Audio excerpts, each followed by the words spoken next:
Good afternoon. Welcome to the weekly edition of The Wrap. I'm Laura Leslie, WRAL Capitol Bureau Chief. And I am WRAL State Government Reporter Will Doran.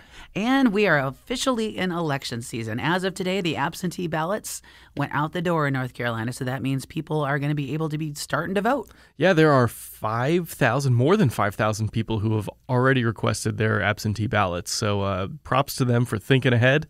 I have not thought that far ahead myself, but I guess I need to figure out how I want to vote this year. It's like it's only January. It's like I haven't been thinking about that. But one thing that you should think about, and this is something that I heard some discussion about at Wake County when they were talking about the election that we had late last year. The new photo ID law calls for you to send a photocopy of your photo ID in with your ballot, but it has to go in a separate envelope on the outside, not with a ballot. Yeah, the rules for voting by mail are changing a lot this year.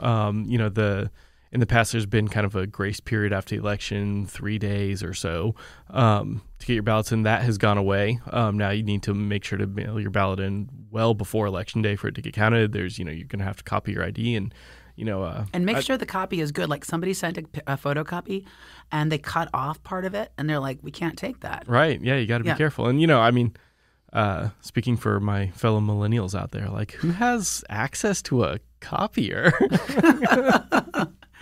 All right, as I'm not a boomer, I'm an Xer, but I do in fact have a functioning printer at home, although it gets used like twice a year maybe, but yeah. But anyway, something to think about if you're thinking about requesting that ballot is just keep in mind to read the instructions carefully and ask questions if you don't understand what the changes are. So in the meantime, speaking of campaign season, President Biden was here yesterday. No, it was a presidential visit, not a campaign visit, but you could easily be forgiven for confusing those two things because he talked a lot about broadband, which was ostensibly the reason he was in Raleigh, was to unveil this additional $82 million in funding, which is going to help to connect 16,000 more homes in North Carolina. I mean, that's the thing is that's on top of a $1.5 billion already. So really, it's a drop in the bucket. Yeah, this was not a huge announcement. It's clearly just an excuse to get to an important swing state as the elections are heating up. Right. And try to change the narrative a little bit. For years, Republicans have been hitting him on inflation. And inflation has been up significantly. No one's disputing that. But Biden says, look, all these other economic indicators are also good. Job creation has gone way, way up since he's been in office compared to Trump. And, the stock market is doing well. So he has tried to kind of rebrand that as Bidenomics. But if you're a worker who does not have stocks, right, and maybe like for example, I saw polling that came out today that said most workers are not afraid of losing their jobs because they know the labor market's tight, right? So employment numbers don't really mean very much. What they're worried about is inflation. Yeah, because you deal with that every time you go to the grocery store. Right? Yeah, and if you look at polling, that is the number one issue that people are thinking about. Right. When pollsters say, "Hey, just open-ended question. You, average Joe, like what is top of mind to you?" It's like a quarter of people say inflation, and I'm not sure anything else even gets above 10%. Right. So that is one thing you can sense that they're trying hard to sort of retrack their messaging on, because for a while the Democrats' messaging seemed to be, it's not a problem. It's not really a problem. And it's like, that's not working, And we talked to a bunch of really smart people like Mike Walden, Mike Bitzer, about, how this is working for the Biden administration. And almost to a person, they all said they have got to retool how they're putting this. It's got to be we realized it's a problem, but it's getting better, which is the message that we heard yesterday from Biden on the stage over there at Abbott's Creek. Yeah. And of course, then he goes and gets his milkshake at Cookout with Governor Cooper, which, it's 40 degrees out and they're getting milkshakes. But hey, if you love a milkshake, you love a milkshake. That's true. But, then that opens up, the obvious Republican response. They go and they look up cookout prices and they say, hey, when Biden took office, cookout prices were 28% lower than they are right now. There's your inflation, so just kind of, setting up for that continued line of attack there. Yep. So anyway, Biden has departed, but of course we have not seen the last of him by any long shot, I don't think. In the meantime, Cooper seems to be stepping up his surrogacy a bit. Yesterday he came out and gave a great pitch for Biden on the stage. He said, I would rather have a president who gets up in the morning thinking about the American people than a president who gets up in the morning thinking about himself, was the biggest applause line that he got. And I think we're probably going to hear that on a weekly basis from now till November. Yeah. But anyway, so he is going to be doing another event next week in Charlotte on Monday. And this is commemoration of the 51st anniversary of the Roe v. Wade decision. So they're going to be holding a press conference with a couple of legislative Democratic leaders and a bunch of healthcare workers down in Charlotte to draw attention to that. And so that's another sort of key pillar of the Democratic strategy, because they know that a lot of the suburban women voters that they need to get if they're going to win the state are people who care a lot about that issue.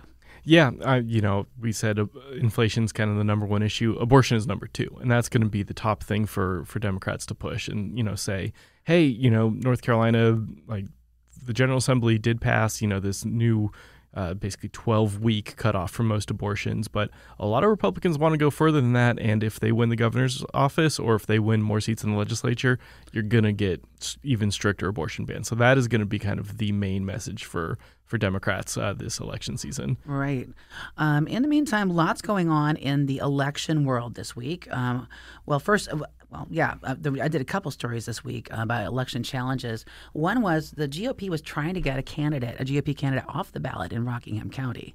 And this particular candidate, Joseph Gibson, basically they said he was a neo-Nazi. He says he's not a neo-Nazi. He says he's never been a member of a neo-Nazi group. But there are a lot of things on his webpage, his social media presence, that would make you think that perhaps he was. Yeah, he says a lot of those screenshots are fake of him talking about Jews and things like that. He told me that he didn't post any of them. I said, are you saying you didn't post any of them? He said, I've never posted nothing.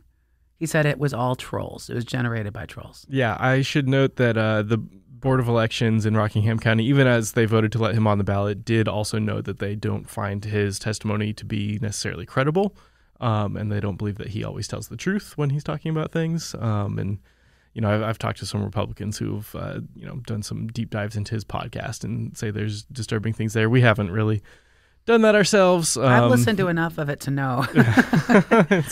But anyway, no, they said, the State Board of Elections voted unanimously. And that's important here because the Republicans actually made the motion to keep him on the ballot. Mm-hmm. And they said, it's not a question of what his views may be, because that's protected by the First Amendment, right? It's a question of, is he eligible to run? And it appeared that according to Connecticut law, which he was able to cite, once you've finished, all of your everything, your rights are automatically restored. It's not a petition state where you have to go and get your petition. So he wouldn't have any paperwork to show that his rights had been restored because that's not required. Yeah, and in the end, it seemed pretty obvious to all the boards that heard this question that he is an eligible voter. And I mean, clearly Republicans just wanted him off the ballot because of his Nazi views, and they were, trying to kind of reach on the felony issues, and in the end that didn't work out. He's going to be on the ballot. Talking to GOP operatives who are kind of leading this push, they're just worried that, Democrats are now going to point to him, and say, oh, well, look, X% of Republicans back a, alleged Nazi. Well, I also wonder about, something that Gibson said, which is that he was targeted because he is opposed to casinos, which, of course, he's in the county of Phil Berger, who is really in favor of casino expansion in Rockingham County. But a lot of people there are not. We've heard from some of them who've come to the legislature to do press conferences about this. And I wonder to what extent there may be some concern about the fate of the incumbent if that becomes a campaign issue. Now, Reese Pirtle, who's the incumbent, has only served one term, so he's not a long-time incumbent with a ton of name recognition. But they never were put to a vote on that, so it seems like the kind of thing that you could deflect fairly easily. Right. But there may be concern about that issue because there seems to be some serious concern in Rockingham County. Yeah. Oh, I mean, we saw a huge protest, not just in Rockingham County, but a lot of them drove into the legislature, and protested outside. And it's clearly an issue that motivated folks there. Yeah. And then should also mention another challenge to the ballot. And this was something that the legislature allowed to happen, or facilitated, I should say. Johnston County, last year, legislators decided that the school board races, although they would remain nonpartisan, would be residency district based. So for a long time, the school board was an at-large race. So it was the top vote getters in the county. Whatever their party was, it was not partisan.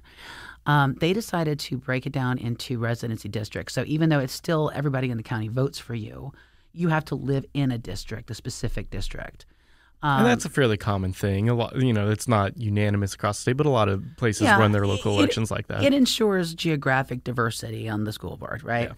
Yeah. But what it also does is make it possible to challenge one person on the school board instead of going up against a slate, right, to see where you fall. And the person that got challenged was Ronald Johnson, who got a primary challenger, Mr. Marshburn. So Ronald Johnson, if the name isn't familiar to you, is a Johnson County School Board member who is currently out on bond for felony extortion charges. He tried, allegedly, to blackmail Devon Barber, who was a congressional candidate in 2022. So he was indicted for that. Which is notable since he's also a former Smithfield police officer. Right, I mean, for the cops to indict one of their own, that usually takes a lot of, evidence. Well, he got fired from that job. And then on the school board, he was censured for sexual harassment and for secret recording. And so basically, like, you look on the website, like, all the other members of the school board have schools that they're assigned to. He doesn't have any schools assigned to him. Right. So anyway, so he's kind of, I think ever since he tried to allegedly blackmail a fellow Republican, I think he's kind of had a target on his back. And so this change to the Johnston County districts was made kind of late in the session last year, but it definitely made it possible for David Marshburn to move from a different part of the county into that part of that district so that he could challenge him directly. And if you go on Facebook and look at the web pages on this, there is some intense personal beef here. I mean, it is like call out, name calling. It's crazy stuff. So yeah, I mean, people think that the legislature can get nasty. I mean, small town politics are way worse. Yeah, way worse. And Joko may be the worst of all. Yeah, Joko's pretty wild. Yeah.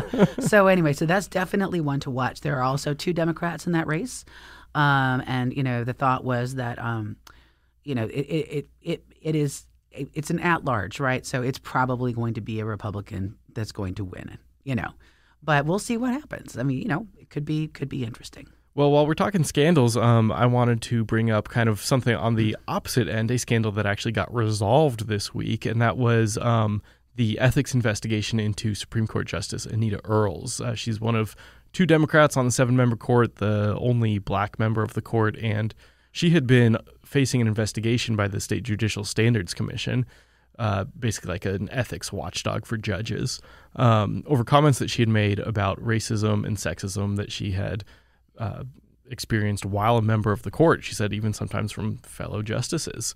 And there are rules for judges in North Carolina that you're not supposed to basically impugn the credibility, the trustworthiness of the justice system.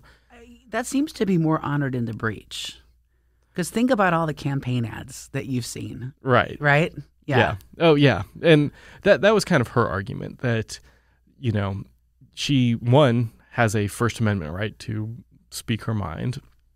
And, that, in fact, calling out bad behavior doesn't, hurt the system. It hopefully helps the system improve. That was kind of her argument. But also, yeah, that, you see all of these really nasty political campaigns a lot of the time for judges, calling each other impartial, impugning each other's exactly. integrity, right? And you even see it in written rulings sometimes, especially recently with the Supreme Court as it's gotten kind of a little bit more knives out there, and on these political cases, they'll accuse each other in their written rulings of making judgments based on politics or being hysterical, right? Right, not following the law, making poor legal choices, and so.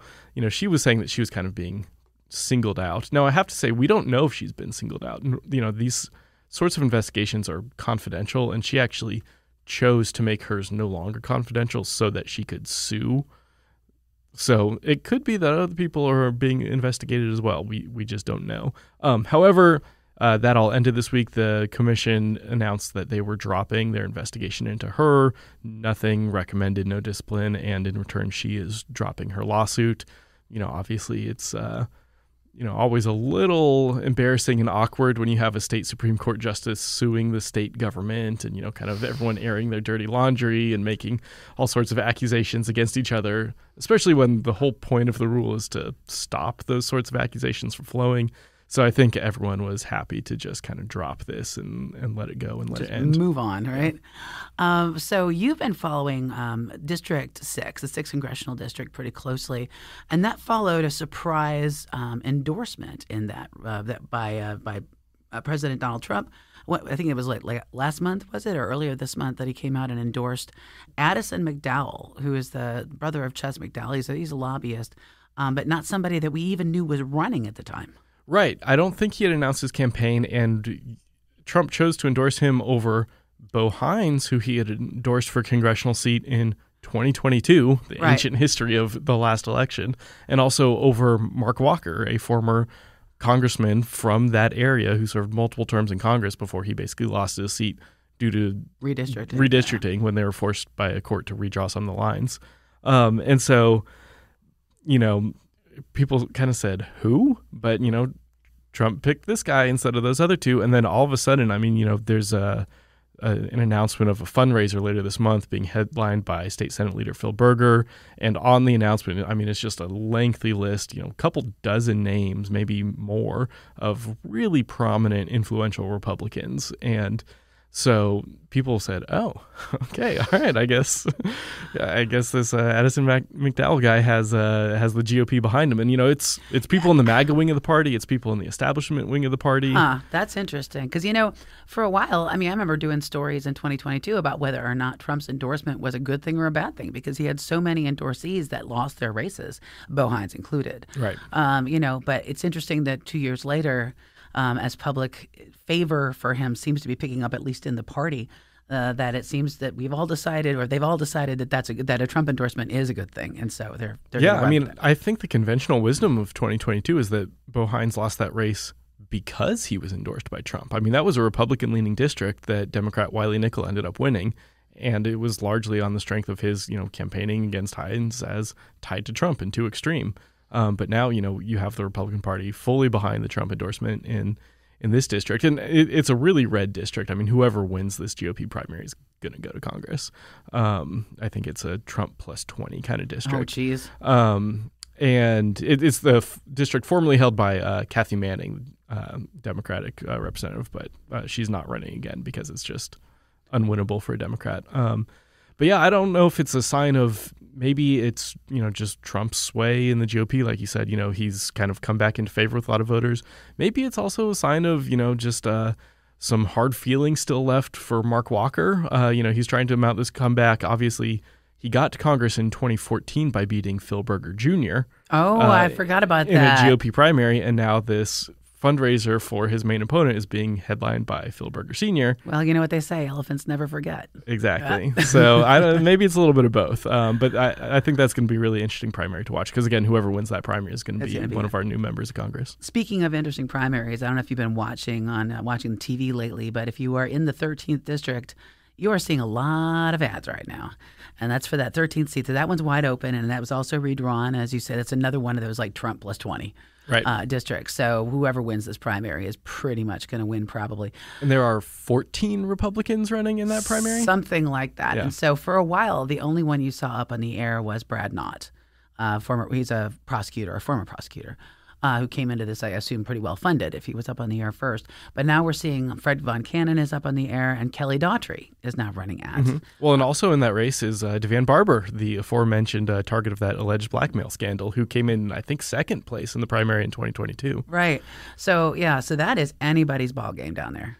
Yeah. You talk to GOP insiders about that, and they really have no idea who's going to win that. It sounds like of the 14, there's about 6 or 7 who are considered real serious candidates, But, with that many people on the ballot, anyone could win. It doesn't take much. Yeah. Doesn't take much. All right. And then I think, a story I'm working on today is, the video. So I don't know how many of you have been paying attention to the price or the homeowners rate hike increase that has been proposed by the Rate Bureau. Well, our viewers and listeners definitely have, because we've gotten a lot of calls and emails about this.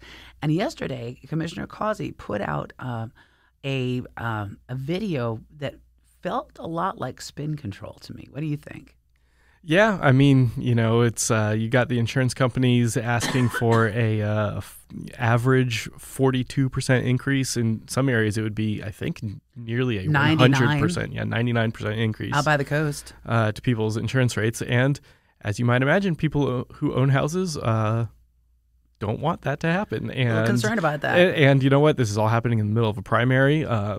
Kazi is running for re-election because, yes, we elect the insurance commissioner here in North Carolina, and he's got a couple different Republican challengers. And, it seems that he's kind of taking this opportunity to come out with this video now. Well, I think it's interesting because I've covered North Carolina politics since 2004, and this is how they've always done rate increases. It's a method prescribed by law from 1977 that the Rate Bureau submits its proposal.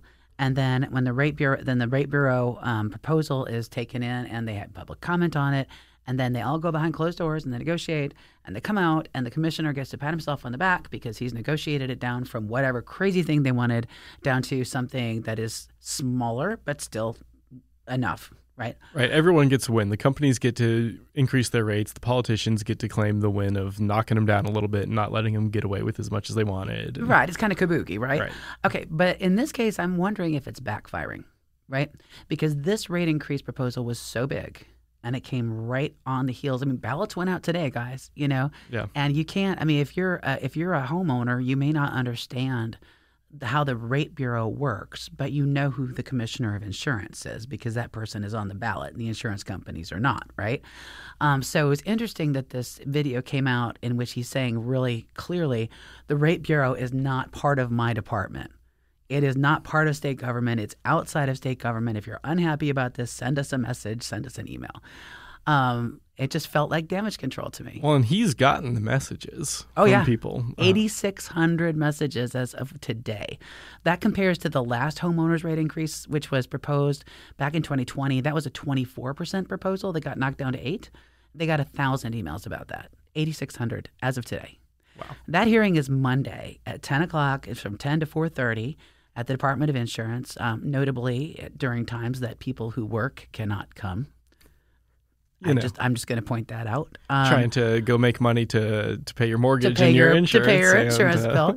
But I'm assuming, let's put it, I would expect that's probably going to be a pretty entertaining meeting. Going to be a lot of folks there to speak.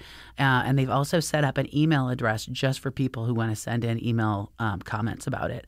So, I mean, if they really want to negotiate that rate down, and, they say they do, they should have plenty of ammo to go into those negotiations with. Yeah, I mean, next week is going to be packed. You've got that meeting. The legislature's coming back with several different committee meetings. I mean, it's going to halfway feel like we're back in session. Yeah. They're going to be talking about education, about HOA reforms. I wrote some about that last week. I think there's a natural disasters and hurricanes oversight That's the meeting. week after. But that's the week after. Yeah. Okay. But no, on Monday also there's a protest out in front of the legislature because Monday, as I noted, is the 51st anniversary of Roe v. Wade. So we'll be seeing, I suspect you'll see something going on in pretty much every city and every swing state on that one. Oh, yeah. I've already been getting the emails from the Democratic Governors Association who wants to highlight, things that the Republican candidates for governor here have said about abortion. So things are heating up, and it's only going to continue heating up. Early voting starts in mid-February, but mail-in voting is underway as of right now.